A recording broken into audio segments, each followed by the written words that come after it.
Tu as peur d'échouer et c'est normal. Depuis tout petit, l'école t'a dressé comme un chien pour éviter l'échec à tout prix. Une mauvaise note, sanction.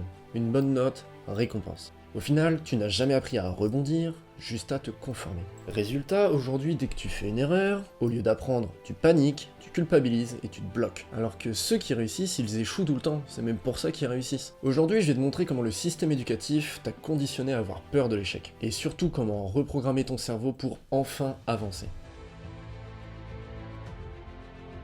Salut, j'espère que tu vas bien. Comme promis, vous avez voté sur Instagram pour le sujet de la vidéo de la semaine. Et aujourd'hui, on s'attaque à la désastreuse manière qu'a l'école de nous faire appréhender l'échec, qui, selon moi, puise ses sources dans 3 problèmes bien précis. Avant de commencer, je voudrais juste te montrer une stat. Comme tu le sais, en ce moment, on rush les 100 premiers abonnés. Et je constate que 80% des gens qui me suivent ne sont pas abonnés à la chaîne. Merci aux 20% restants, et pour les autres, vous n'êtes qu'à un clic de drastiquement améliorer votre vie. Merci d'avance pour vous. Trêve de blabla, on attaque. Partie 1, fausse idée de la réussite, l'école est un tunnel, pas un labyrinthe. À l'école, on t'apprend que la réussite c'est de suivre la méthode, pas forcément d'atteindre le résultat. Et on va désamorcer tout de suite parce que je te vois venir. Oui, mais tu sais, il y a des cas où la méthode c'est hyper important. Bon, je vais moi-même faire l'avocat du diable et proposer un contre-exemple à mon point. Si t'es en train de désamorcer une bombe et qu'on te dit coupe le fil rouge. Effectivement, c'est pas le moment de flex ta créativité en te disant « Ah tiens, si je testais le fil bleu, juste pour voir ». Donc oui, dans ce cas précis, la méthode est cruciale, je suis d'accord avec toi.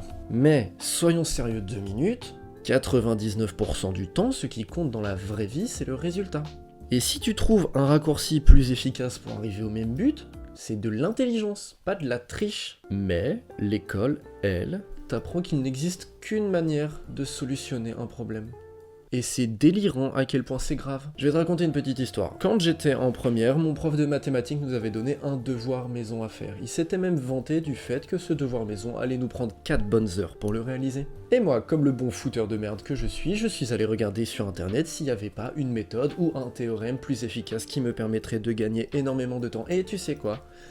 Il existe. C'est un théorème qui me permet de passer de plusieurs pages de démonstration à un simple produit de 2 termes, et si ça t'intéresse, ça s'appelle le théorème de Bézout. Et oui, je suis d'accord avec toi, normalement, ce théorème, tu ne t'y intéresses pas avant les études supérieures. Bon, je te la fais courte, mais ce matin-là, j'arrive en cours avec mon DM de près, la bonne réponse, et la fierté de m'être vraiment creusé la tête pour trouver une solution plus rapide à ce problème. Et là où j'imaginais, bon, peut-être pas une récompense parce qu'il faut pas abuser, mais au moins des félicitations pour ma curiosité et mes efforts de recherche, j'ai juste gagné le droit que mon professeur refuse de m'attribuer une note. Je suis le seul de ma classe à ne pas avoir été noté sur ce devoir, alors que je me suis moi-même forcé à effectuer des recherches, que j'ai pris du temps pour comprendre un théorème qui dépasse de loin ce qu'on attend d'un élève de premier rang en mathématiques. Tout ça pour apporter la réponse exacte qu'on attendait à la question, et le tout en y consacrant une portion infime du temps qu'on m'avait donné pour réaliser cette tâche. Dans n'importe quelle entreprise, j'aurais reçu une putain de médaille pour avoir fait un truc pareil. Surtout que ce travail m'a permis de découvrir la fabuleuse chaîne LGG qui fait de la vulgarisation mathématique, que j'ai poncé vidéo après vidéo, et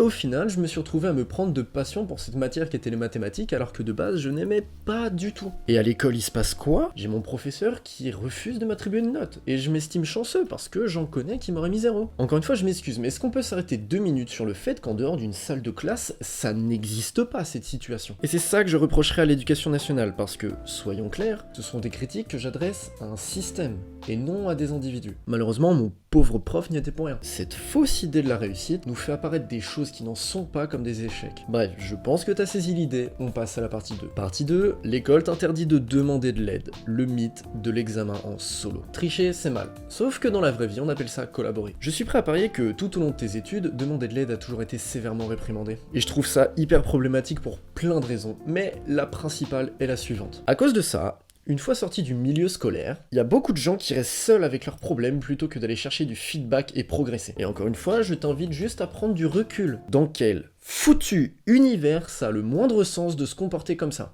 Quelle entreprise veut d'un salarié qui, lorsqu'il rencontre une difficulté, n'a pas la présence d'esprit d'aller demander conseil à quelqu'un qui sait comment l'aider, ou de faire ses propres recherches pour pallier au problème ? Quel entrepreneur veut s'associer à un type qui met un point d'honneur à travailler tout seul, même si ça doit lui prendre 3 fois plus de temps ? Le problème, c'est que l'école t'apprend à faire semblant de savoir, tandis que la vraie vie te récompense quand tu sais où aller chercher les bonnes infos. Sois honnête 2 minutes, qui te paraît le plus intelligent entre celui qui a répondu à 5 questions sur 10 parce qu'il effectivement la mémoire humaine est faillible, ou celui qui t'apporte la réponse exacte aux 10 questions, car il a su piocher à droite, à gauche chez les gens qui sont plus expérimentés que lui. Si t'as répondu à la réponse A, félicitations, tu peux relancer la vidéo, t'as raté un passage. Bon, ça c'était deux aspects que l'école essaie de te faire passer pour des échecs alors que ça n'en est pas du tout. Et on n'a même pas encore parlé de l'échec en lui-même, et de comment on te l'enseigne. J'espère que t'as aimé l'intro. Allez, abonne-toi, mets la cloche, on est parti pour la troisième partie. Partie 3. À l'école, l'échec est synonyme de sanction. Échouer rime avec être puni, c'est comme ça qu'on t'a programmé.